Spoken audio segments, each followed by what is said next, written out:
When I was a kid, I wanted to become an actor and to tell stories through the art of acting. I participated in school plays and even wrote and directed a play when I was just 16 years old. But the reality was that life would not afford me that. The next thing I loved the most was to travel to my ancestral land of Bamiyan and central Afghanistan.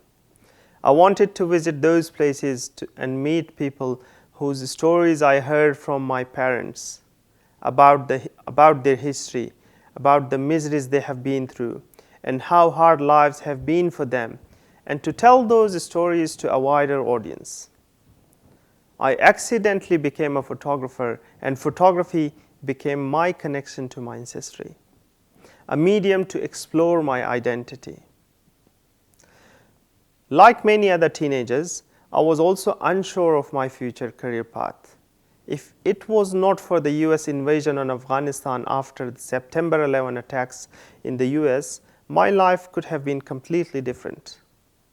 Journalists from all around the world came to Quetta city of Pakistan to cover the news about Afghanistan. I had the opportunity to work as an interpreter and invested the money I earned into an SLR camera. With no prior experience in photography at all, I got an analog camera which was completely operated manually. It was a tough journey without proper guidance and training and the lack of resources to learn from. There were no YouTube tutorials available in those days, nor any other form of literature on photography in that part of the world. I experimented with some street photography and got some jobs in my community as a wedding photographer. At one point, I almost gave up on photography when I was attacked by an angry mob for covering one of the first suicide attacks on the Hazaras in Quetta. The Hazaras are originally from Afghanistan, and they are the most persecuted group. On the 4th of July in 2003, a suicide bomber attacked on the Hazaras at a mosque, killing around 65 people and injured dozens of others. It was one of the first major terrorist attacks on the community. When I heard the news, I took my camera and went towards the Quetta Civil Hospital, where the dead bodies and injured people were brought. That was my first ever experience to document a news event. I had no idea how I would use those pictures, but all I wanted was to document it and to tell the story of my people to the world. Outside of the hospital, hundreds of angry members of the community gathered to protest. The crowd was not under control. Some of the protesters attacked me when I was taking photos of the dead bodies. They smashed my camera on the ground. I was rescued by people among them. That event discouraged me from taking photos and left me traumatized. My family's support was enormous. They boosted my morale and encouraged me to continue taking photos. They bought me another used and second-hand camera to pursue my dream of photography. Photography has been the medium or a tool for me to find answers of the questions that I have always had for me. Two of the biggest challenges that refugees or kids of refugees face are identity and belonging. Through photos, I wanted to explore those answers.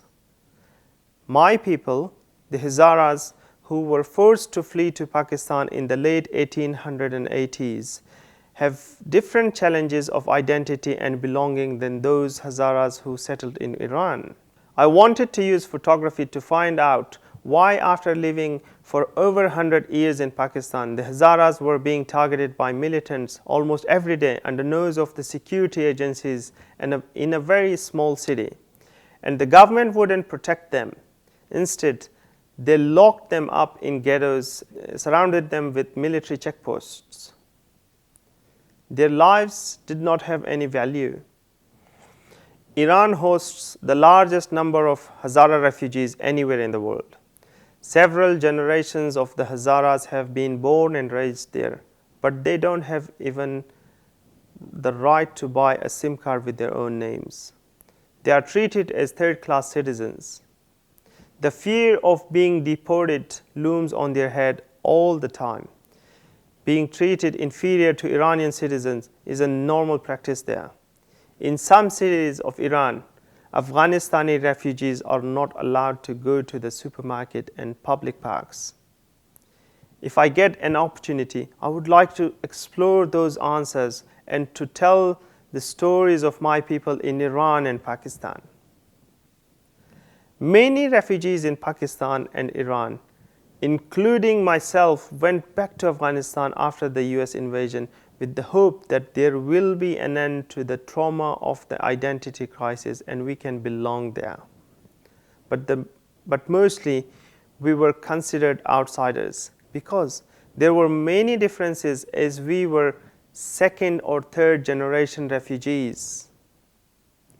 Our parents or grandparents migrated from Afghanistan, and we were born and raised either in Iran or Pakistan or elsewhere. Many people had no connection at all in that country. It took me years to become part of the community in my own country. When I felt to be one of them, I was forced to flee again because I exposed the sexual abuse of children by the former warlords and powerful people. The journey of identity and belonging started again from the scratch for me. I traveled with people smugglers from Pakistan through Southeast Asia and to reach Australia. I documented my whole journey to tell my story and the story of the exodus of the Hazaras. This was the first time anyone was documenting the unseen migration of refugees to Australia. This was the story that I wanted to share with the world about the plight and history of the Hazara people, their oppression by the Afghan rulers, and their multi-generational displacement.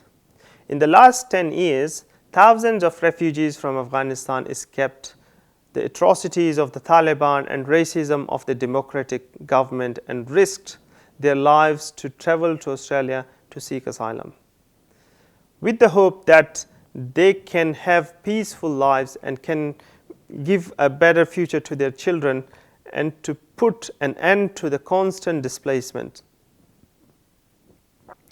A place where they can find an identity, where they can belong, where they will be given their basic human rights. But the reality has been completely different. The harsh immigration policies have put them in very difficult situations, separated them from their families.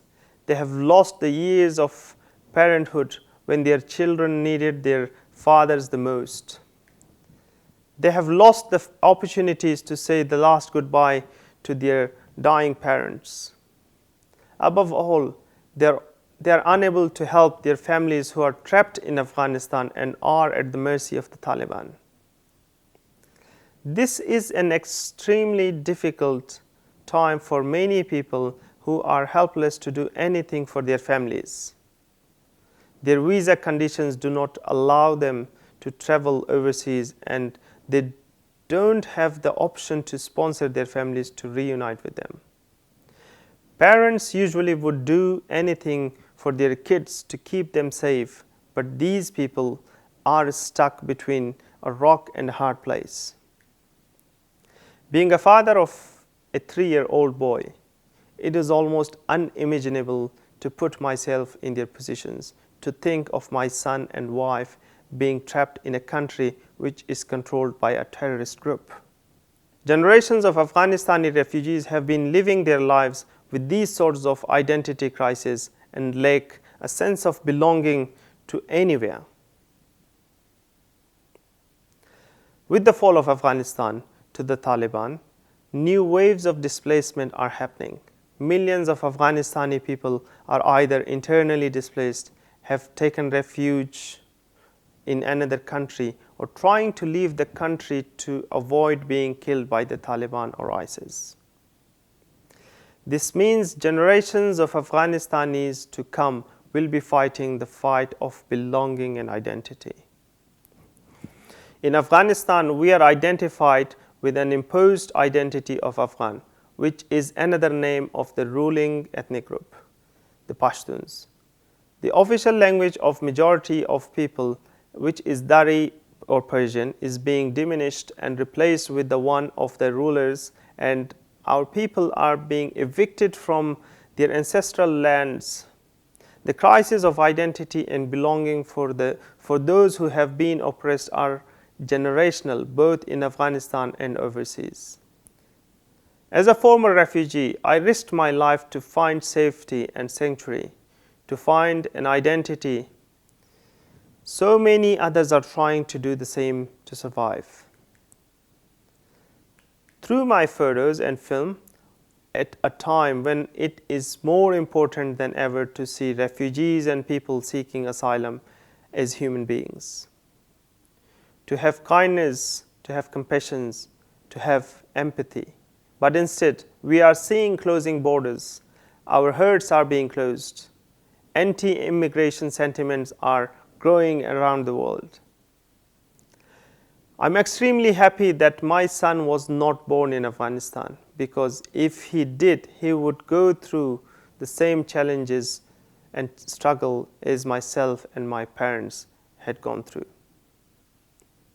Being a father of a 3-year-old, I feel more deeply now seeing kids being sold in Afghanistan, mothers being shot on the streets, children being prevented from going to schools, men being publicly executed, and families being forcibly displaced from their homes in harsh weather conditions.